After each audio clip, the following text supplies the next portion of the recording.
Welcome to this week's RSAI Capital Recap video. I'm Margaret Buckton, your RSAI professional advocate. Our primary topics for this week: the pace picks up at the State House. They passed charter schools, education flexibility, and diversity training bills, all approved in the Senate. The Standings Appropriations Bill, which includes school aid, gets through one committee. We'll talk about what's left on their agenda, and we'll start with appropriations. The chart from the Iowa Legislative News Service tells us every day the progress, and the only bill that's progressed past the committee at this point is the Administration Regulation Appropriations Bill. That was sent to the governor yesterday. That leaves one bill down, 10 to go.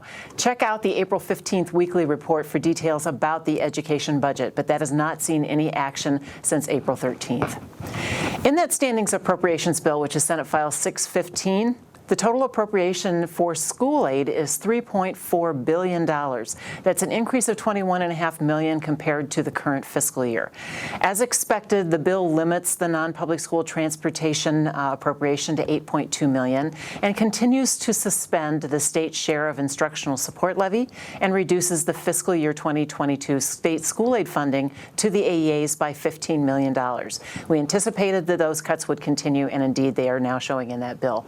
The bill also appropriates $27.5 million for the transportation equity payments. That's the increase of $850,000 that we saw in the state supplementary assistance rate policy bill. The bill was approved in a Senate Appropriations Committee on April 27th, now sending it to the Senate calendar. House File 847, the Education Practices and Education Flexibility Bill, many of those provisions which were part of the governor's school choice initiative at the beginning of the session, was amended in the Senate, and they sent that bill back over to the House 42-6. I'll just talk a little bit about the amendments. They increased the school tuition organization tax credits from $15 to $20 million. That'll begin July 1st of 2022. And then retroactively to last January 1, they increased the credit from 65% to 75% of the contribution.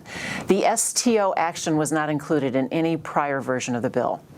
Regarding open enrollment athletic eligibility, the expansion is pulled back a little bit. The amendment peels back the House's original language and only allows a short window for one-time re-enrollment to the district without a 90-day penalty.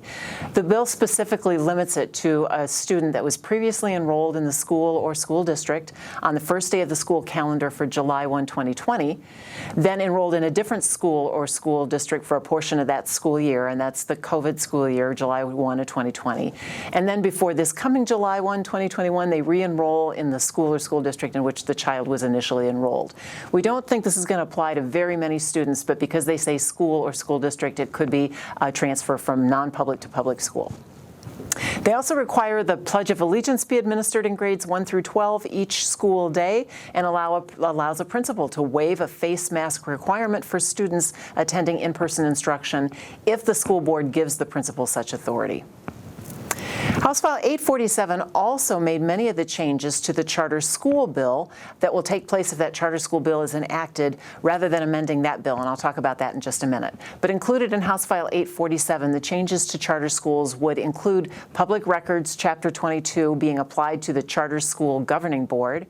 It would require the charter school administrator to be licensed, either a licensed administrator, a licensed teacher, or a third category of charter school administrator license, which the Board of Educational Examiners is required to create. It limits the charter schools in the charter school geographic area to no more than 1 per 10,000 students. And those 10,000 students are public and non-public students combined.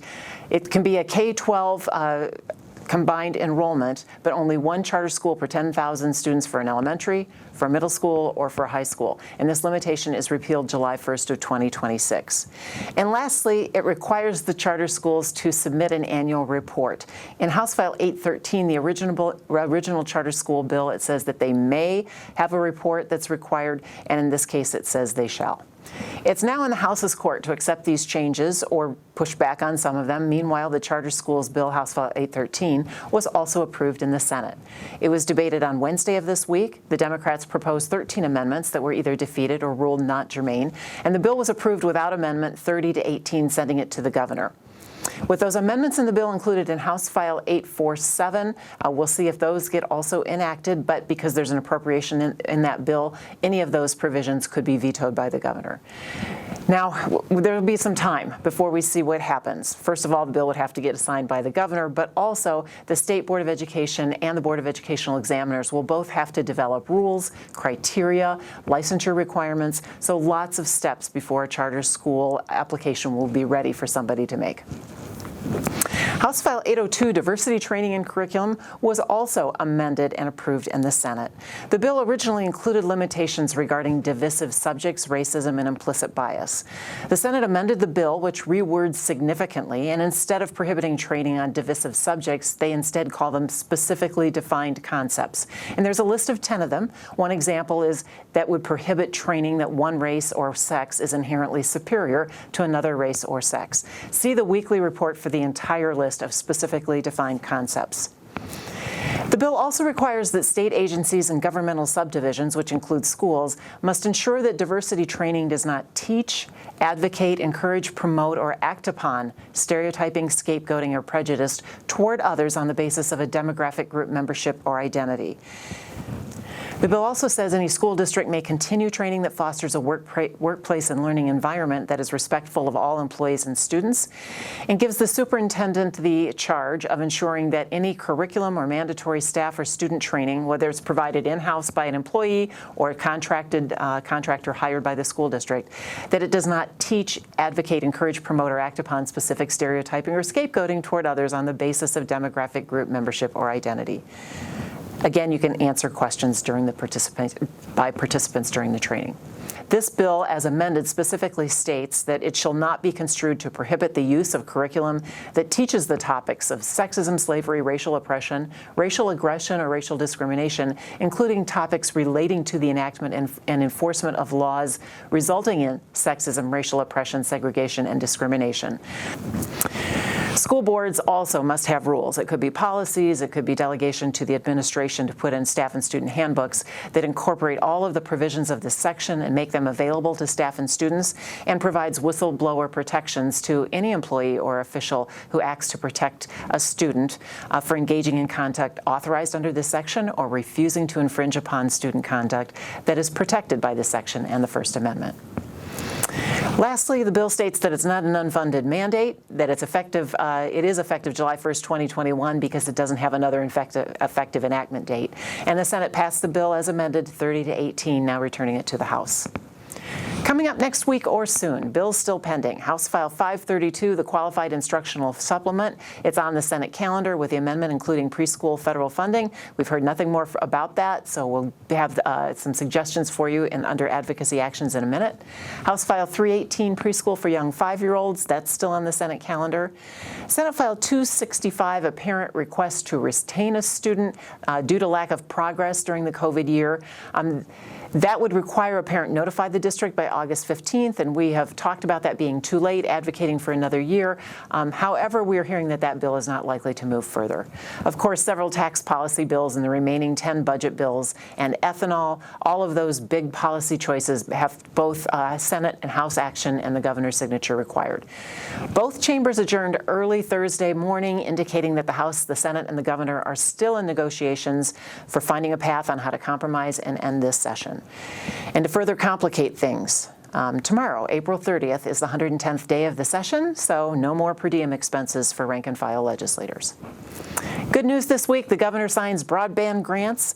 We've been in favor of this bill moving forward, which would connect everybody to the internet across the state. House File 848. This is the policy bill that sets up all kinds of incentives and criteria for expanding broadband.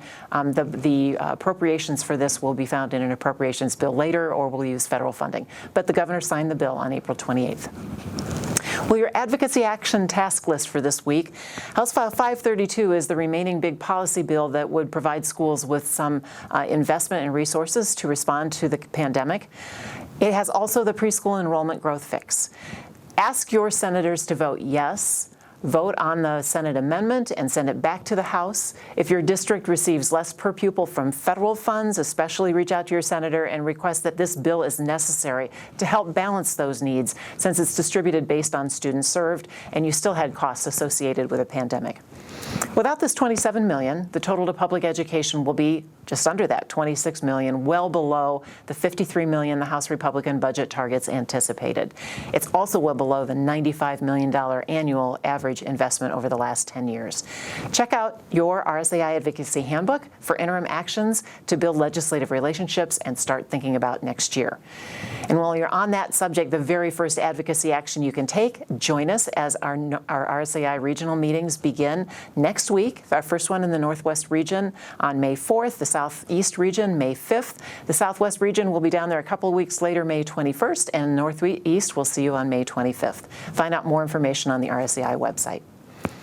Check out the legislative page for RSAI resources to help, including links to this video and the weekly updates and any advocacy resources.